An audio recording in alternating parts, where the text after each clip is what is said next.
There we go. All right, everybody. We are here with Christine from Coalition of Liveable Sudbury, and we're talking about Net-Zero Sudbury. And this idea comes out from the Greater Sudbury's commitment to be net zero by 2050. And there's a lot going on about that. So Christine, thanks for stopping by today to have this chat with me. My pleasure. So net zero conceptually, I find, is a very confusing topic. People don't know what it means. So what does it mean to be net zero? Are we throwing away our cars and never using our microwaves, or how does this work? No, basically net zero means that what the objective is to eliminate as much as possible the greenhouse gases, as close to zero as possible. And then whatever can't be eliminated through different actions, then we have to remove that the remaining carbon dioxide or other greenhouse gases from the atmosphere, basically. So that's huge. Now, when we say net zero, where does the zero come into play? Because we are going to create some gases. We're going to, just by existing, we're going to create some carbon. So how do we account for the carbon that we are making? I mean, do we find ways to reduce it? Do we doing things to take it away? Well, it's things to reduce it. So basically, our city has adopted, well, hasn't adopted yet, has approved the draft Communities Energy and Emissions Plan, and which has the goal to achieve net zero by 2050. Now, so there's 18 different goals in the plan applied to 8 strategy sectors. So we're looking at sectors like transportation and probably our housing, which are the two biggest emitters in Sudbury. Mm-hmm. So if we just look at in transportation, I mean, to eliminate our emissions from transportation, what we would need to do is go to more sustainable modes of transportation, and then also converting to electric vehicles, which don't emit any greenhouse gases. Mm-hmm. So that's sort of examples. In our homes, we would be, we're talking about retrofitting, and we're also looking at, one of the goals in the city's emissions plans is that by 2030, we would have all our new builds would be passive home standard builds, so that, which basically are net zero homes. They don't emit any emissions. So that's sort of where we're heading.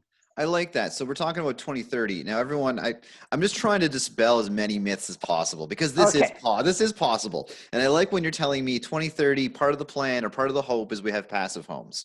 That means, so there's actually goals. This doesn't just happen overnight, does it? It's not just, we're never turning our lights on and suddenly we're net zero. Like, we need to build towards this, don't we?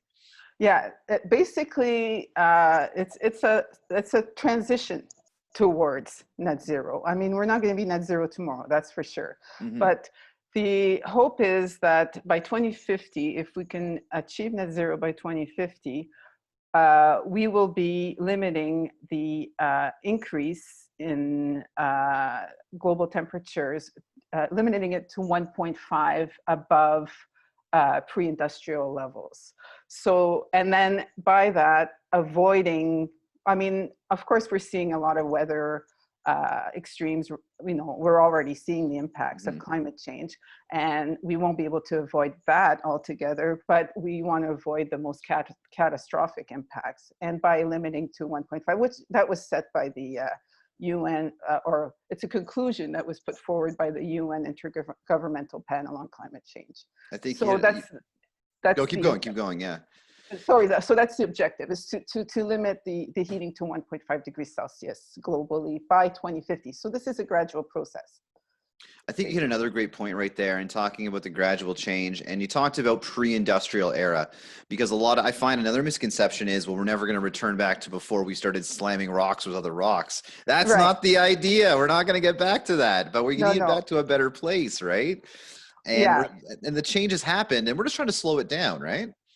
Well, we're trying to slow it down, and to achieve, basically to eliminate. We're talking about man-made greenhouse gas emissions here. Mm-hmm. So of course there's natural greenhouse gas emissions. That's what keeps our planet at a very comfortable Yeah, temperature. temperature we can live in. I like, yeah, I like that. Yeah, so it's not below freezing, Hmm. and basically that's what we're heading for. And it is a gradual, and there's different sectors that we can basically uh, not I'm not sure how I want to put this. Different sectors that we can apply these measures to in order to reduce the greenhouse gas emissions. But we don't want to just reduce them. We want to eliminate man-made greenhouse gas emissions, and Hmm. we won't be able to eliminate it all. So part of it is also to sequester any remaining greenhouse gas that we do emit from the atmosphere, so that we do have a net zero So, man-made. so you talked about that sequester. What does that mean? That means basically taking some of the CO2. When we're talking sequestering, it's basically CO2 and not the other greenhouse gases. So taking it from the atmosphere and storing it. So naturally, forests, trees, plants do this through photosynthesis. So, and this is one of the goals too of the Sudbury's emissions plan, is to through tree cover, by basically supporting the efforts of the regreening program that's already there, and that's had tremendous impact on our community as we know it. hmm Basically supporting the regreening efforts in order to quadruple the sequestration of carbon from the atmosphere by 2050. So that would mean planting a lot more trees and protecting existing forests and hmm trees, and which would make a much more enjoyable, livable, healthy community for everybody in the end. So Yeah, I want to see more trees downtown. I want to see more trees I want to everywhere. see a lot more trees downtown. Yeah, exactly. Yeah, So yeah, I found a fun fact the other day that a good 20% of the world's forests exist in Northern Ontario, and that accounts for a lot of the Northern Ontario part that we don't necessarily walk to every day. But right. that's a massive amount of trees that are doing their job, and I guess that's why we need to protect them, right? If we have that much and we're still not hitting it, like we need to do more then, don't we? Yeah, yeah, we need to protect what is there and to plant more Yeah. than, and also, and things we can do on we can do a lot on an individual basis as well. I mean, you can, well, you can plant more trees in your yard. You can replace your grass with shrubs and with gardens, and grow your own vegetables if you like, because those will sequester more carbon than basically grass will, and it will make a more healthy soil, which keeps in more organic matter. And if you put more organic matter into the soil, then you're also adding carbon to the soil. So that's basically. So those are all good things we can do on an individual basis. But we also want the city to act on this as well, and to protect the trees, and to plant more trees in the area. So I'm really hearing this isn't it, like I love what I'm hearing because it's not just don't it's not just recycle more, it's plant more stuff in your yard, enjoy your yard more, develop your property, develop the land. Like it seems like a really involved effort that there might be something for everybody depending on what you're into. If you're into gardening, if you're into recycling, refurbishing, like there's really lots Right. of different things a human can do, I'm guessing here. Yeah. Oh Yeah. no, for sure. And also, I mean, if you're looking at what we can do on the transport level, which is our biggest emitter, I'm not sure I'm saying this right. The French might Oh, slide in that's there. The fine. French. We got both viewers here. That's good. Okay. Speak your Yeah. truth. Yeah. The transportation is responsible for most of the emissions in Sudbury. At 42%, I think, of It's our huge. emissions come That's from. a huge number. That's It's massive. a huge number, very Mhm. much so. And so if we can convert to more, and a lot of our travels can be done, in a more sustainable way. If you're looking at, a commute to work that's 10 kilometers or 5 kilometers, that easily can be done by, bicycling or by walking, or even using the transit, which helps in that way.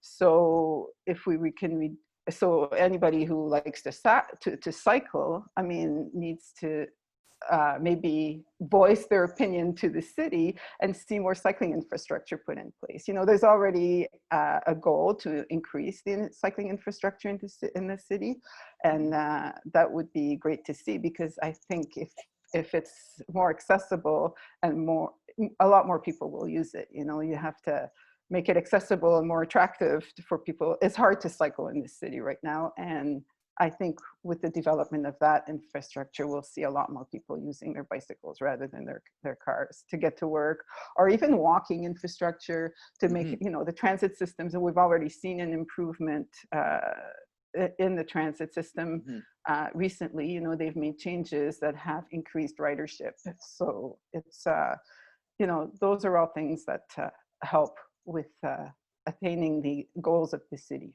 basically. So I'm glad you talk about transportation, because I've always believed that a sign of a healthy community is a healthy transportation system. How do you move your masses from left to right so everybody in all levels of accessibility can get there, I think, is a sign of a healthy community. So we've seen the changes in GOVA recently, the Greater Sudbury Transit System. And you talked about the new biking infrastructure. Now, we know that's going through the city right now. They're doing some construction on it. How important is it? How much reductions can we expect to see? Do you have a ballpark if we start really diving into more sustainable infrastructure, transportation infrastructure of this nature?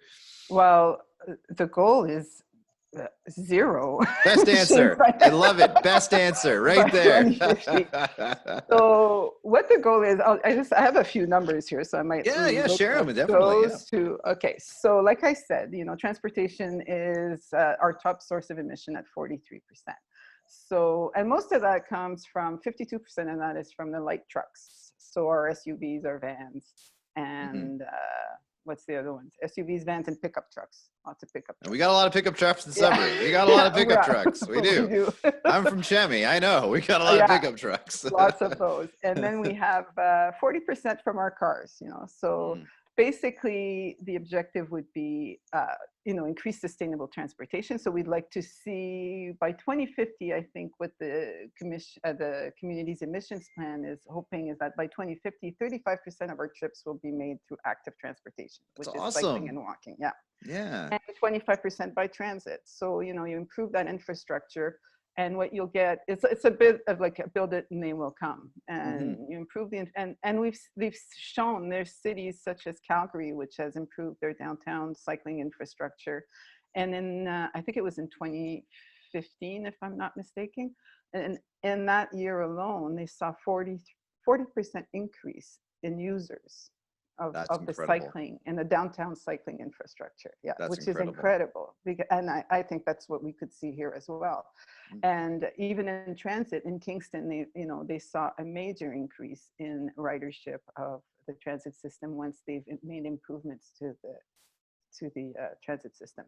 Now, to get zero emissions, what you also need is to have electric vehicles, and the SEEP, the Community Emissions Plan's goal, is to have 100% of our new vehicles to be electric, new sales to be electric vehicles by 2030.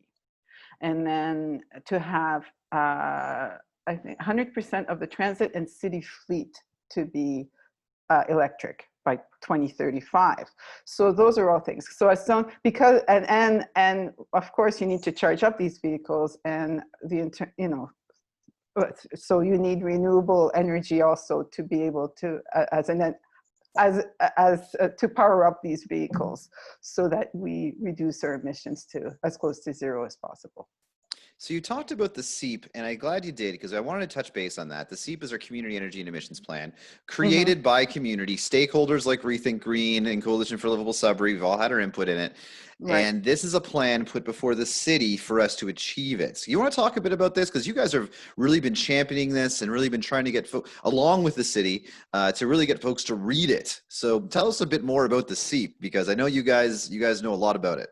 So basically the SEEP was, well, in May, I'll go back a little bit, because in May 2019 is when council basically declared a climate emergency. And I mean, there was a lot of support for that from the city. In council chambers alone, there was 300 people there for the vote, which, it was a big day.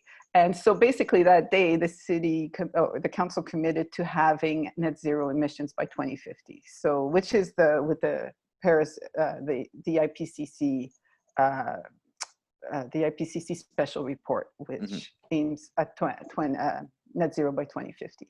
And then in November of last year, they approved the draft community energy and emissions plan. Basically, what it is, it's a plan that has 18 goals to achieve net zero by the year 2050.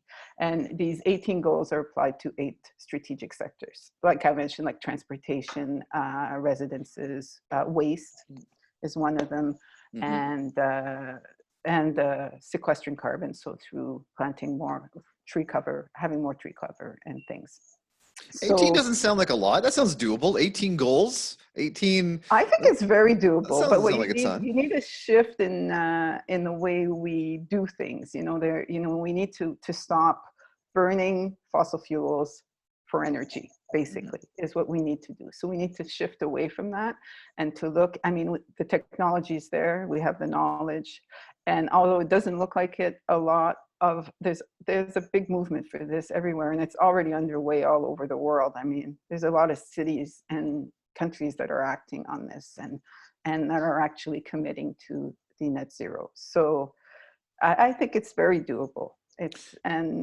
But we have to, I mean, everybody has to be in on it. You need industry in on it, the governments, organizations, businesses, and individuals. I mean, our own people say, oh, well, my impact doesn't mean much. What I do won't do much, but it does. Everything that everyone does has considerable impact on this. I like that logic too. Absolutely. We all have a part to play in it. And we've talked about some of the things people can do. Planting a garden will help. Like, how fun is that? That's using your bike will help. It's not like it's things that are going to make us go out of our way. It's things that are going to make us happier. Yeah, well, exactly. Everything, right? Well, and it would make it would make our community like much healthier and, more equitable too, where, people have access to transportation to be able to go to work, and, a better transit system is better for everybody. And so, I think it's doable, and I think actually it's got way more advantages than disadvantages. So we just have to sort of shift our way of thinking and to move forward with this. So we know there's stuff for people to do. The city has obviously helped draft this plan, and they're pushing it forward. And obviously, we need to a community and the city relationship is important to make sure both sides continue moving forward and are communicating. And it sounds like groups like yours and ours are doing great with talking with them.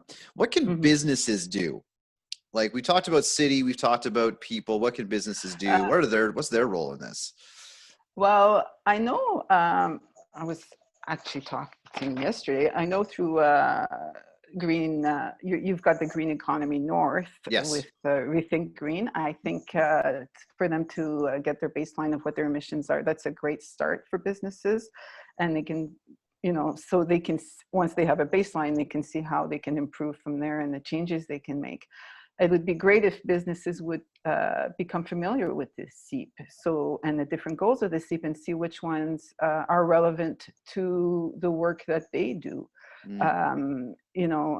Let's say they have a fleet of vehicles. Well, maybe the goal for this business would be to electrify their fleet of vehicles by a certain date. Like you need to set goals. You can't do this tomorrow. You need to have goals, right? So and or to retrofit buildings, because that makes a huge difference. To have even in my own home, we've done a lot of insulating, and we saw huge changes in the amount of energy that we use to heat up our place in the winter. So, and to keep it cool in the summer, it makes a huge difference. So these are things that different businesses can do.